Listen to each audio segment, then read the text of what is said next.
Imaginez le pire cauchemar d'un président, avoir payé des mercenaires étrangers pour défendre son pouvoir et non les pays, et les avoir basculés dans les camps ennemis.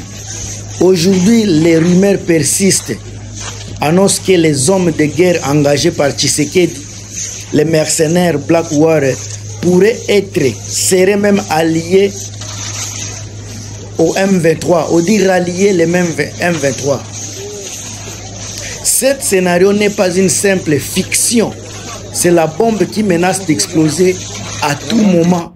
Si cela se confirme, non seulement FARDC sera balayé, mais c'est toute la présidence Tshisekedi qui sera livrée à ses propres bourreaux. Le régime de Tshisekedi a-t-il signé sa propre condamnation? Mes chers amis, vidéo naza komemela bino. Awa eza place ya ba vérité. Partagez, commentez bana vidéo naza kopesa bino. Bande konangai moyena bwa kabino lelo ezate. Ba makambo eza ebele, ça n'a pas permis ya kozala nini ya ko permettre ko sala ba vidéo, mais en tout cas lobi na ko continuer ko remercier bino batu boza ko tia ba commentaire na bino. Sans wana eza eloko moko na promettre bino. Alors, ceux qui eza ya solo ba mercenaires ba se retourner contre Tshisekedi. Ba mercenaires o bazala ki censé yako protéger Congo. Mais lelo ba komi ko déclarer ba salaire impayé, baza impayé, ba mercenaires. Lelo ba mercenaires boze koyoka baza na niveau ya Ituri. Baza ko se sentir en insécurité. Soki na zongia wa likolo balobi boye. Des contraintes opérationnelles, logistiques et politiques. Les mercenaires pourraient avoir des difficultés d'accès vers Uvira Kalemi. Pourquoi Balobi? Ce sont des zones très médiatisées ou en conflit visible. Balobi Boye. Par exemple, les accords de surveillance internationale pourraient compliquer l'arrivée. Encore une fois, les accords ou les surveillances internationales pourraient compliquer l'arrivée des mercenaires dans des zones très médiatisées ou conflit visible. Wana déjà baza koloba, c'est impossible ba mercenaires bakota na ba Kalemi, bakota na ba Uvira, ba place nyonso M23 bakozala, c'est impossible ba mercenaires bazala parce que kozala neti bazoya konini eza bazoya kokota na conflit invisible et puis eza ba zone moko très médiatisée bango bakota ka ba place wana te, mais wana eza sujet ya lelo te.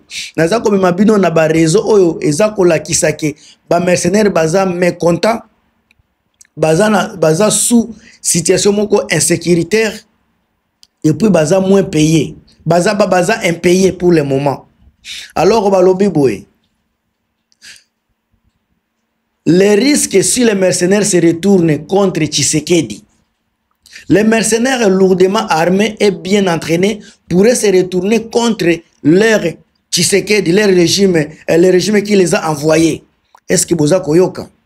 Ils pourraient attaquer les positions de FARDC, s'emparer des dépôts d'armes ou même s'allier à des groupes locaux comme on a mis M23 entre parenthèses, en échange de sécurité ou de paiement. Donc, ceux qui ba M23, bakoki ko futa bango, baza prêt à se rallier na M23. Soit ceux ba M23 baza na moyen te bakoki ko pesa bango ba place yako biloko na bango ya échange sécuritaire, bako sécuriser bango, baza prêt ko zalana bango. Alors Tshisekedi aza ko signer mliwa na yeye moko. Tshisekedi aza ko signer la mort ya makambu na yeye moko. Alors, il y a mis balobi rançon politique ou économique pour exiger le paiement des dettes directes en ressources naturelles. Il pourrait ba mercenaires ka ba komi kolinga ba senga ba salaire na bango ba nyongo déjà gouvernement nango a ressources naturelles. Ola ko pesa bango mbongo ba mercenaires ba komi ko senga ba pesa bango or ba pesa kolta ba pesa ba petu ba bua biloko ndenge wana. En cas de refus, les mercenaires pourraient menacer Kinshasa ou saboter les infrastructures stratégiques. Et cause à la mine, et cause à la route, port. Bino moko boyebi déjà makambo ndenge eza kotambola. Coup de pression diplomatique bandeko Tshisekedi eza na situation moko donc incontrôlable quoi. Comme ce sont comme les mercenaires sont souvent les sous-traités via des sociétés, par exemple les Blackwater, les Costellis, les Wagner, un retournement pourrait être instrumentalisé par les commanditaires étrangers pour faire pression à Tshisekedi. Si kabaza koloba ndenge ba mercenaires ba komi kolela ba komi ko réclamer belé ba komi kokota 1-23, est-ce que ça façon moko te ya bato ya libanda ba américain ba Union européenne ko tia pression contre Tshisekedi? Balobi boye par exemple ceux qui bazui et ba américain de sika ba komi ko sala biloko wana ba koki ko chive tamusu ba américain bazolinga ko changer ba approche ou lâcher Tshisekedi. Bakoki pe ko fermer ba robinet financier oza ko leisa ba mercenaires pour laisser les ba mercenaires ba se débrouiller. Alors ceux qui ba mercenaires bango moko ba se débrouiller et ko créer chaos. Ça ko créer chaos Tshisekedi ye moko akoyebela. Même scénario oyo et comme na Congo na tangu ya Mobutu. Mobutu lui aussi avait utilisé des mercenaires européens et marocains à la fin de son règne. Faute de paiement et avec des effondrements militaires, ses forces se sont désengagées et parfois même retournées contre lui, accélérant ainsi sa chute. Tshisekedi pourrait faire face au même sort. Yangonde batubaza koloba. Danger pour la population parce que ceux qui sont mercenaires basiliki, les mercenaires baza frustrés et impayés, ils peuvent se financer eux-mêmes en rassonnant peuple, en pillant, en exploitant les ressources locales. Cela aggraverait le ressentiment contre le régime à Tshisekedi du peuple bakosilika makasi, mindele bakolobe kozala accusation, accusation contre accusation ya guerre, il y a crime de guerre ou il y a ba complicité. Wana nde ekokomela Tshisekedi sikoyo. Mais si katang baza koloba basi rallier na M23 nde esika naza koya na kacha vidéo. Ndenge balobi baza ko se rallier na M23. Imaginez-vous M23 na ba ndeko na biso ya Blackwater. Imaginez kaka bino moko bo imaginer ba M23 basangana na ba Blackwater ekozala ndenge nini bandeko na ngai. Eloka liboso ekozala sur armement. Parce que M23 dans le bazar sirane, bazar na équipement ya makasi ya kilo ya danger. Sika koba kisaba armement ya ba mercenaire o ba uti ko tika Tshisekedi. Ekozala eloko moko ya ouf na alliance na bango. Alors ba mercenaire ba ko amener non seulement ba compétence militaire na bango ya haut niveau, ezala ba côté stratégique, ba tir ya précision, usage ya ba drone, ba sabotage wana, même si ba M23 bazala kanango déjà, sika ba kutani na ba misuso bazana ngo ba allié parce que vision sika ya alliance ya boye ekozala lié moko avec nini ba branche ya libanda sika. Alors cela donnerait au M23 nini avantage à technologie immédiat sur FARDC déjà bazala kanango mais bazala nango sika na ndenge ko sakanate pendant que FARDC baza déjà affaibli. Alors affaiblissement même alliance wana eko créer affaiblissement moko brutal ya FARDC. Encore une fois affaiblissement brutal ya FARDC. Dans ça c'est nini? Moral la FARDC eko s'affondrer parce que bango bazaki déjà na confiance ya ba Blackwater. Tant bazo mona Tshisekedi passe à l'ennemi batuwana bakomi ba ennemi ya Tshisekedi. Bango nanu baza makasi tia ko bunisa ba Blackwater bazo koka kutu banani ba M23 te ezo démoraliser directement batu ya FARDC.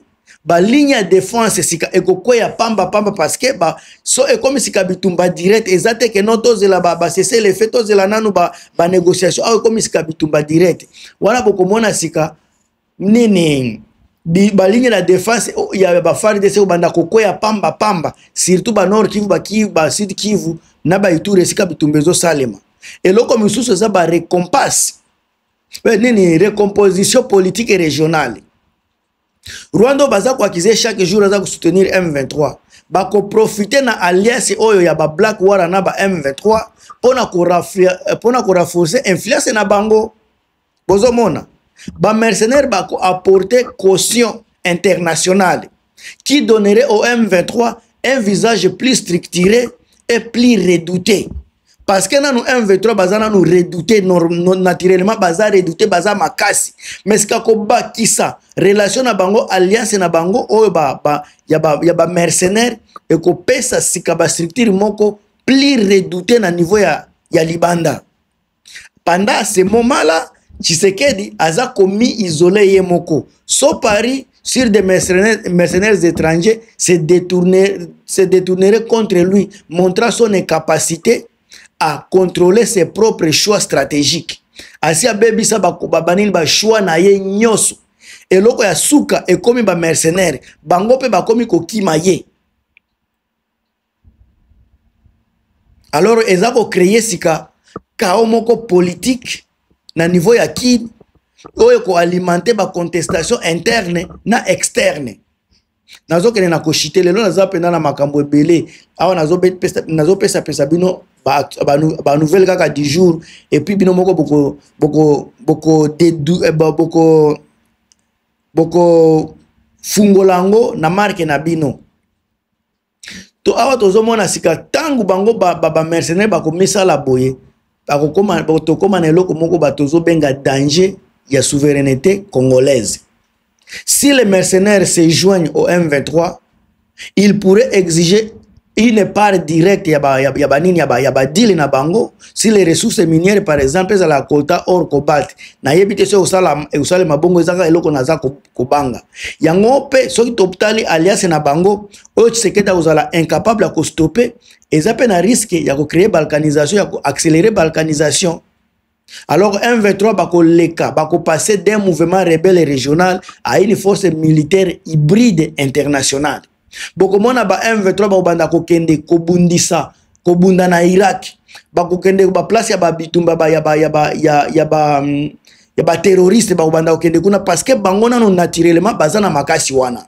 Bo banda ko mona ba M23 bazo kende na ba Sahel bazo kende na ba tangu supena ba Ukraine ko bunda parce que bazana makasi wana. Alors ba risque majeur au Tshisekedi a outi ko courir ezako ko avoir payé ba mercenaires qui finissent par renforcer l'ennemi oyo bazako benga ba M23 au futi bango malheureusement au kosi bango olia ko pesa bango salaire ya solo ozo pesa bango ba promesse mais lelo ba se tourner contre yo omoni sikesika erreur munene osali ya no paiement ya batwango bazolo ba pe bazako se sentir en insécurité. Donc, ko sala kaka ko impayé ko ba mercenaire ko kota na niveau ya na alliance na ba M23 baza ko mema savoir faire ya sika ya ba militaire occidental oyo ko komela Tshisekedi difficile à contrôler parce que azoko kananu ba M23 kaka na ndenge na bango azoko ka bango te sika connaissance addition oyo ba mercenaire baza ko memela bango ezelo comme oyo Tshisekedi okokate okoka jamais ko bundisa. En tout cas na tikeli bino kaka moi vidéo oyo lobi soki na zuta ope soki makamusu ezate na koyela bino na koki koyasika kupesa bino ba détail ebele na kati ya makambo oyo. Mais en tout cas na sina lobi na ngai ndeko na ngai partager commenter lobi eza mukolo na ko dédicacer yo. Ngamta bino Gilmas. A plus.